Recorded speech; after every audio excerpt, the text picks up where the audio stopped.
L'Inde, pays mystérieux. C'est en surface le 7e pays du monde et le 2e en population.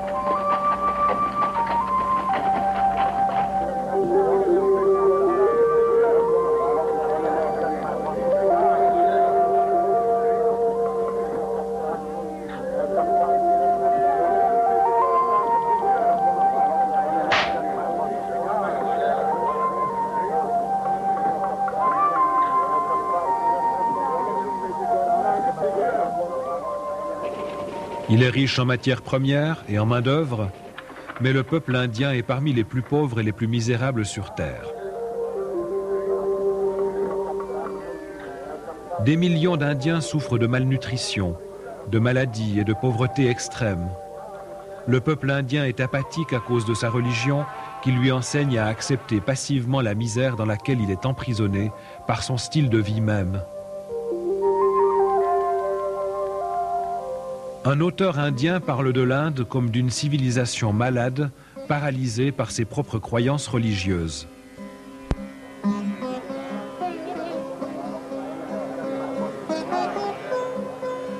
Cette religion complexe et pleine de contradictions qu'est l'hindouisme encourage l'adoration d'hommes-dieux, les gourous, ainsi que d'innombrables idoles.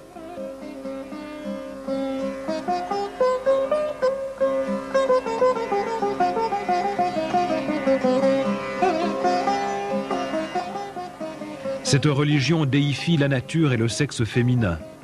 La mère Dieu serait le dieu d'origine. On adore ce dieu sous beaucoup de formes, comme mère de l'Inde incarnée par la surface du pays, ou alors comme mère de la terre, incarnée dans les vaches. Même l'urine des vaches est considérée comme sacrée en Inde.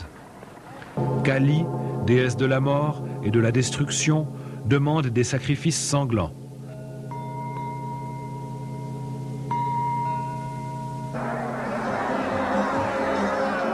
Elle est révérée comme mère du Gange, le fleuve le plus important de l'Inde.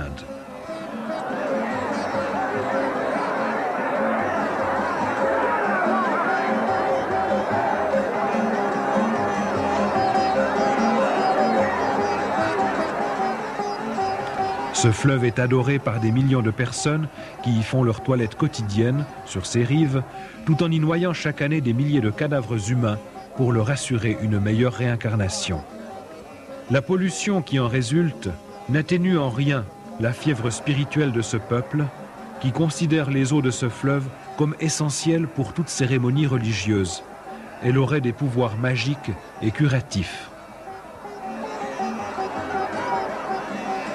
Il est à peine croyable que des gens de l'Occident s'intéressent aujourd'hui beaucoup aux superstitions hindoues, espérant trouver de l'espoir dans une religion si destructrice pour le peuple indien. Des croyances hindoues s'infiltrent de plus en plus dans la société occidentale. Peu à peu, tous les milieux sont touchés. Le monde scientifique, la médecine, les masses médias, les politiciens, les églises. L'hindouisme est encore plus séducteur quand il se cache sous une terminologie pseudo-chrétienne. On a même réussi à présenter les pensées issues de l'hindouisme comme étant le nec le plus ultra du christianisme. Des centaines de milliers d'Occidentaux sont déjà partis en Inde en pèlerinage pour rechercher l'illumination religieuse. Des centaines ne sont jamais revenus et ont disparu à jamais. Ils ont été victimes de la folie et de la perversion de ces gourous qu'ils avaient adorés en recherchant le salut et le bonheur.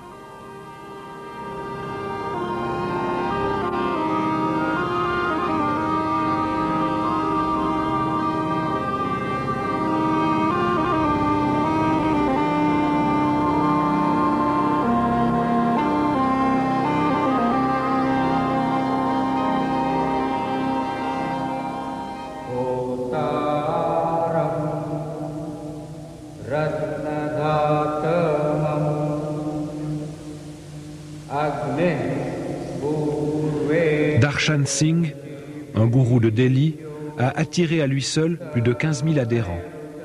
Il déclare que le but d'un gourou est de conduire ses disciples au salut par le chemin le plus court. Le salut est unique, mais vous savez, beaucoup de chemins y mènent. Certains sont longs alors que d'autres sont courts. Mais pourquoi aurait-on besoin d'un maître? Un maître est nécessaire pour vous conduire par le chemin le plus court. Rabindranath Maharaj est le descendant d'une longue lignée de maîtres spirituels de l'Inde. Il fut autrefois un gourou et un yogi très vénéré, et il avait alors des milliers d'adorateurs. Dans un livre autobiographique, La mort d'un gourou, il raconte sa vie de gourou et les raisons qui l'ont conduit à abandonner l'hindouisme. L'homme hindou a besoin de se sentir près de son gourou et de le consulter. Il en arrive parfois à considérer son gourou comme la seule personne pouvant le conduire au salut. En Inde, j'ai été frappée par les disciples de certains gourous. Je les ai vus en train de les adorer, dans un état second, les yeux grands ouverts. Ils n'acceptaient plus que ce que le gourou disait, et ils l'adoraient comme un dieu. Dès que j'ai rencontré Bhagwan, j'ai été convaincue. Il n'y a personne comme lui. Bhagwan est mon maître et je l'aime. Je suis amoureux de lui. Le gourou Bhagwan a été accueilli comme réfugié par le gouvernement américain lorsqu'il a fui son Inde natale. Il a acheté un immense ranch dans l'État d'Oregon, vers lequel convergent ses disciples depuis toutes les parties du monde.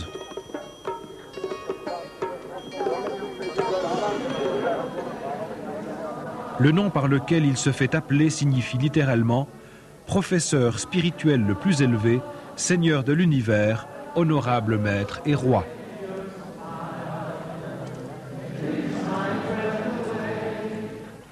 Kharil Matriciana est journaliste et auteur du livre intitulé « Les dieux de l'an 2000 ». Né et élevé en Inde, elle est venue habiter Londres en 1973 et est devenue une spécialiste des nouveaux mouvements religieux en Angleterre et partout ailleurs. En Oregon, Rajneesh sort 2 ou 3 fois par jour dans l'une de ses Rolls-Royce. Il est alors adoré par des milliers d'adeptes occidentaux. C'est terrible de voir leur dévotion à un homme qui prétend être Dieu. Ils doivent se soumettre à des lois spirituelles, comme de devoir porter la photo du gourou à son cou, ou de porter continuellement des bouts d'étoffe rouge, ou encore de changer son nom pour prendre un nom indien.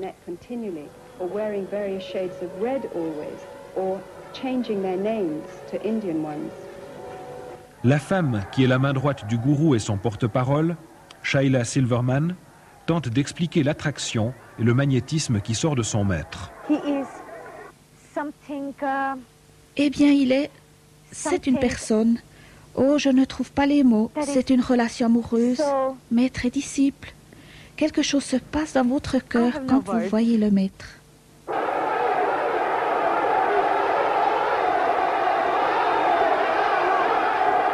It is a love relationship. Master and disciple. Something happens in your heart when you see a master. Bhagwan est mon maître et je l'aime.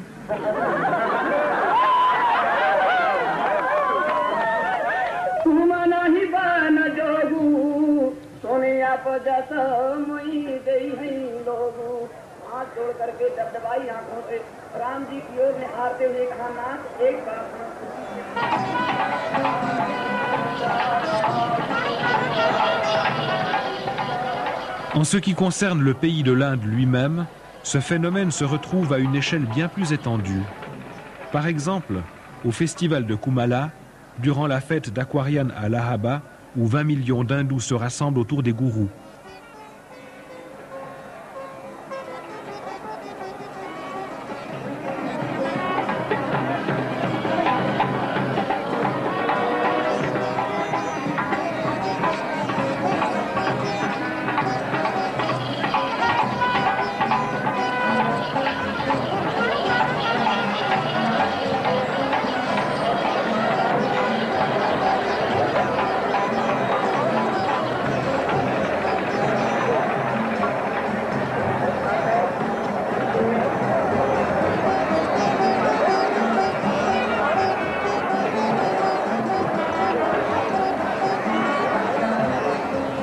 Et même toute la débauche et les choses sales qui accompagnent ces gourous sont considérées par les adeptes comme des aides pour la recherche du salut.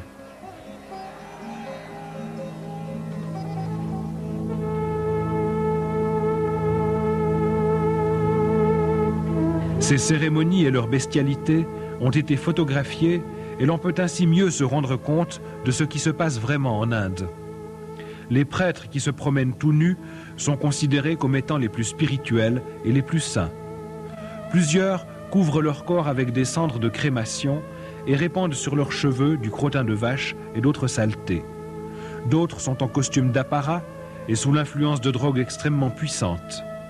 Tous leurs disciples ont sacrifié famille, possession et même leur âme, devenant complètement dévoués à leur gourou et pratiquement apathiques. En fait, un gourou, c'est le meilleur ami. C'est votre philosophe. Il vous guide et vous montre le chemin qui conduit à Dieu. Et c'est pourquoi les gourous sont considérés en Inde comme des pouvoirs divins, équivalents à Dieu lui-même. Je suis persuadé que n'importe qui, après avoir été en contact avec l'amour et la générosité du Maître, sera forcé de reconnaître qu'il est réellement Dieu marchand, parlant et vivant sur terre. Il est écrit dans nos livres que le Maître est Dieu, incarné sur terre, dans toute sa puissance. Pour les hindous, rien n'a plus d'importance que le gourou. Il est leur seigneur, leur maître, leur sauveur. Il est même considéré comme étant supérieur à Dieu. Oh oui, le gourou est plus grand que Dieu. Le concept de gourou est équivalent dans l'hindouisme à la dimension personnelle de Dieu que l'on trouve dans la foi chrétienne. J'ai personnellement parlé avec beaucoup de gourous et ce que j'ai pu constater est terrible. Leur système de croyance leur demande d'être détachés de toute émotion ou compassion et leur cruauté ainsi que leur inhumanité sont dès lors excusées et considérées comme saintes et spirituelles. J'étais très intéressé par l'adoration, les offrandes et les dons que mes disciples m'apportaient, mais leurs problèmes, leurs difficultés et leur personne ne m'intéressaient en fait pas du tout. Tous ceux qui suivent un gourou croient qu'il va leur retourner tout l'amour qu'ils ont pour lui. Mais la réalité est que le gourou utilise leurs émotions pour maintenir égoïstement sa position et son autorité. Il y a beaucoup de personnes qui arrivent ici parce qu'elles sont amoureuses de Bhagwan. Ils recherchent la sagesse et l'amour que Bhagwan peut donner. Il a tant d'amour. Et il donne cet amour à tout le monde et cela nous aide à trouver de l'amour en nous-mêmes et pour nous-mêmes. Les disciples de Jim Jones, les gens du temple, étaient tous convaincus que leur relation avec leur maître était fondée sur l'amour. Et environ 1000 de ses disciples se sont suicidés sur son ordre.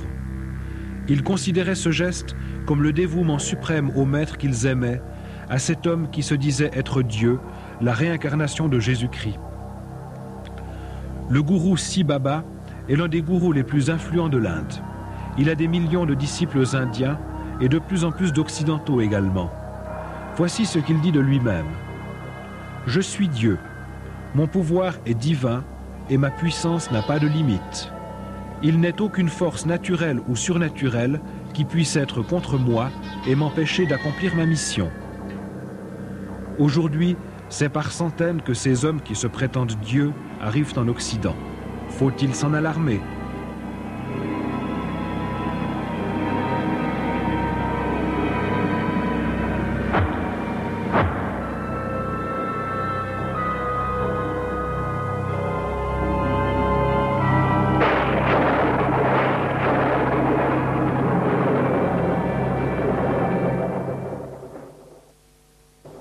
Prabhu Guptara, qui est né et a été élevé en Inde, est actuellement journaliste à Londres.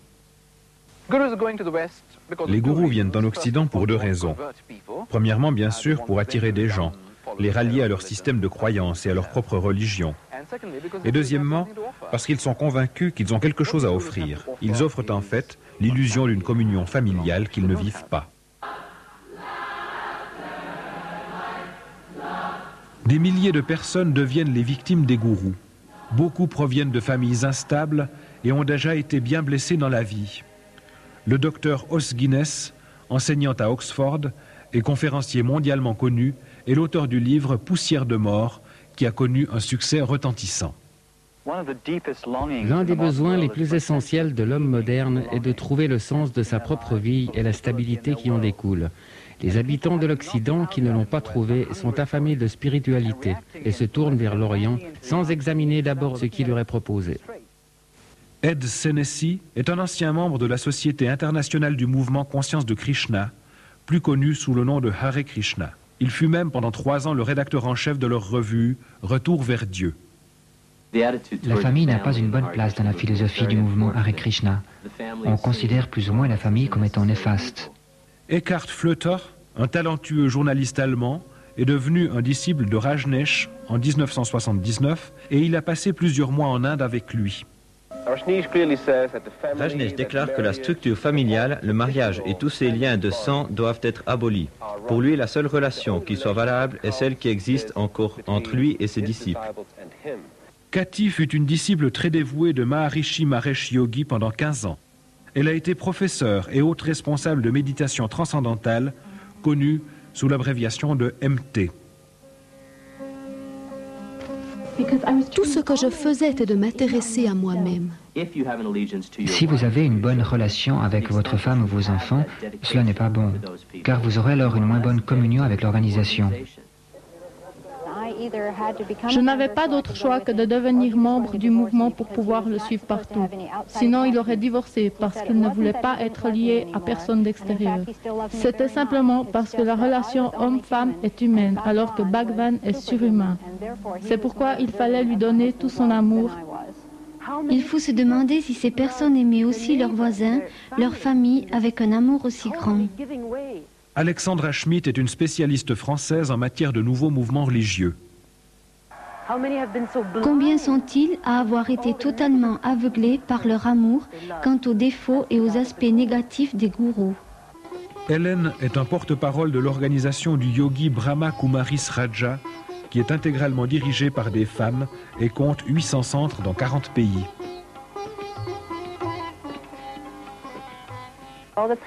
Notre organisation ne veut s'occuper que de célibataires, même lorsqu'il s'agit de couples mariés. Lorsque je me sentais attiré par ma femme, je ne pouvais l'exprimer parce que toute attirance émotive ou physique aurait pu briser mon vœu de célibat pour l'organisation. Alors j'ai décidé de traiter ma femme avec dégoût et de me forcer à la haïr. Nous avons des milliers d'exemples de couples qui vivent maintenant de cette manière. Ils y trouvent beaucoup plus d'harmonie et d'amour pur, bien plus que simplement avec l'amour physique. Plus de 90% des mariages au sein du mouvement de Krishna se terminent par un divorce. Plutôt que d'utiliser notre énergie à fonder une famille et à être impliqués dans des relations physiques, nous nous concentrons à utiliser notre énergie spirituellement. Le côté le plus diabolique de ces mouvements est qu'ils se cachent derrière un voile de spiritualité. Selon les écoles de pensée, on recommande le célibat pour être spirituel, alors que dans d'autres, on pratique largement la perversion sexuelle, que ce soit entre gourous ou entre disciples, et même avec des jeunes enfants. On rencontre également beaucoup de contradictions dans leur attitude à l'égard de la femme, qui, au point de vue spirituel, est considérée comme centre d'adoration.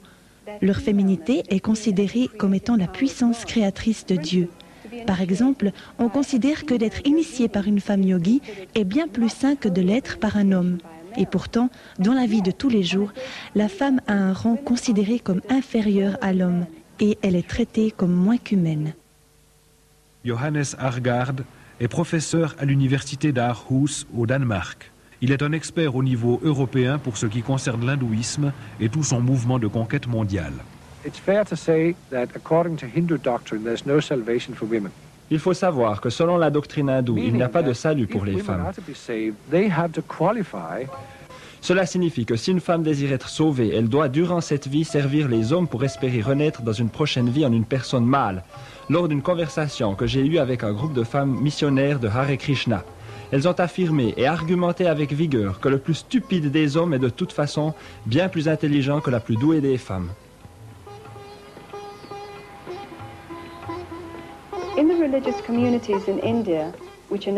Dans les communautés religieuses en Inde, les ashrams, les enfants sont totalement exclus. En Occident, les gourous ne veulent en général pas se charger de la responsabilité d'accueillir des enfants parce que cela pourrait distraire les parents de leur dévotion à leur maître et à sa cause. Ils ont un système d'école qui oblige les enfants dès l'âge de 5 ans à vivre à l'intérieur de l'ashram. Beaucoup d'enfants considéraient cela comme une prison. Ils n'avaient jamais le droit de sortir du ranch et les heures d'école étaient simplement des prétextes pour nous tenir à l'écart des grandes personnes. Ils séparent les enfants de leurs parents, ce qui est vraiment dangereux et destructif. Vous savez, le plus grand désir des enfants était de voir leurs parents, d'être avec eux en famille. Le plus souvent, les enfants ignoraient où se trouvaient leurs parents et ils devaient les chercher partout. Et les enfants étaient continuellement livrés à eux-mêmes, sans surveillance.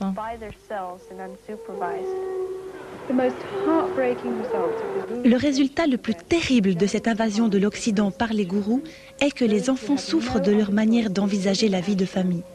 Si les parents décident de suivre le gourou, les enfants sont obligés de vivre cloîtrés dans l'ashram, séparés de leurs parents et coupés de leur famille extérieure.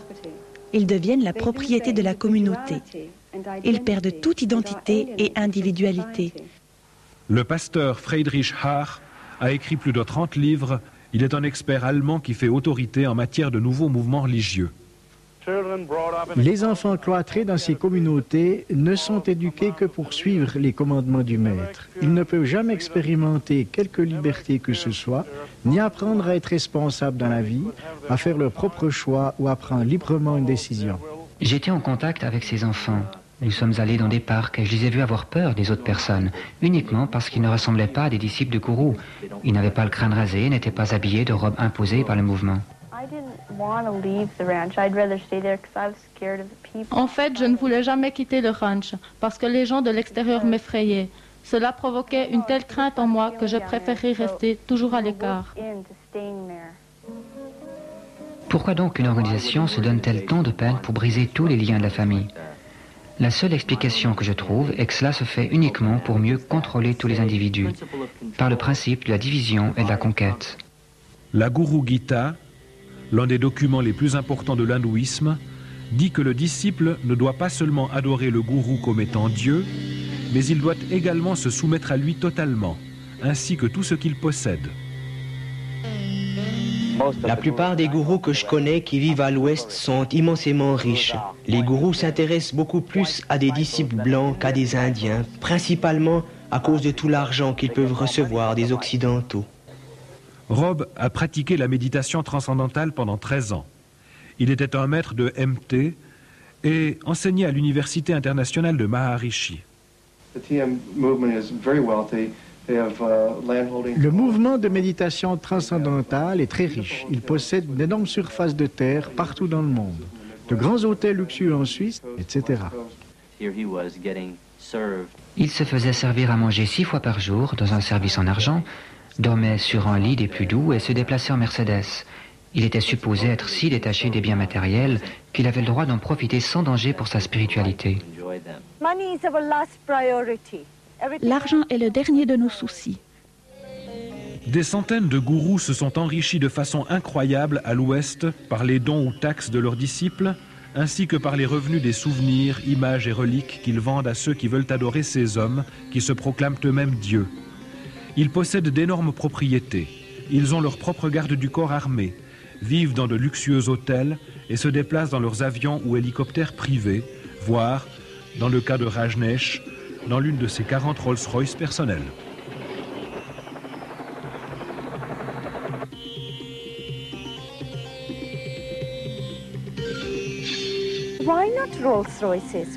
Et pourquoi pas des Rolls-Royce? Pourquoi moins bien? Nous sommes ici dans un pays capitaliste, alors pourquoi critiquer le fait que nous employons quelques produits de ce capitalisme? Et je peux répondre à celui qui critique le fait de posséder de telles voitures qu'il est communiste.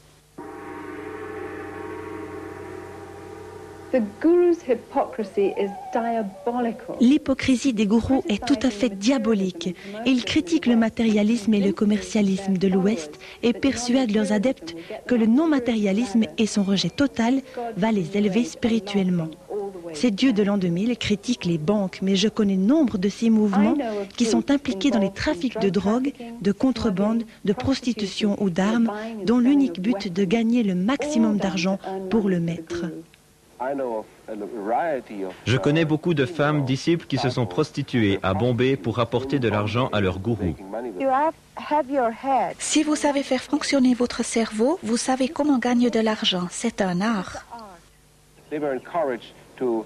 Ils étaient encouragés à importer frauduleusement de la drogue d'Inde en Europe pour payer les ateliers de l'organisation.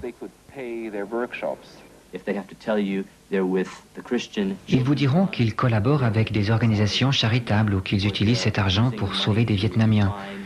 Ils vous raconteront n'importe quoi pour gagner de l'argent pour leur gourou. On leur a enseigné dans leur mouvement que dans ce cas-là, la fin justifie les moyens. L'hindouisme enseigne qu'il faut faire taire la voix de la conscience quand elle nous reprend lorsque nous faisons quelque chose de mal. On déclare que le péché n'existe pas. Les gourous et leurs disciples arrivent ainsi à justifier au nom de la spiritualité le meurtre, la violence, le vol, la corruption, les transactions frauduleuses et autres. Chacun est encouragé à espionner les autres pour voir s'ils sont vraiment bien soumis en tout au maître. Le mensonge est également fortement recommandé. Il est interdit d'échanger du courrier avec l'extérieur. La corruption politique est largement pratiquée. C'est ainsi que les adhérents, peu à peu, ne savent plus du tout ce qui est juste ou non. Un autre danger des philosophies orientales est cette tendance à ne distinguer plus aucune différence en quoi que ce soit. Non seulement le bien et le mal sont considérés comme inexistants, mais il est très important de savoir qu'avec ce système religieux, toute pensée critique ou tout effort pour raisonner clairement est banni. Toute la philosophie de l'hindouisme est très confuse. Il n'y a aucun critère moral de base. Votre sentiment de bien et de mal doit changer avec votre élévation spirituelle. Vous pouvez devenir si dépendant de votre maître que vous refuserez de penser, de réfléchir, et à un certain moment, vous n'en serez même plus capable. Sally Belfrage, qui a été membre de la communauté religieuse de Rajneesh en Inde, a écrit un livre dans lequel elle partage toute sa désillusion. J'étais de plus en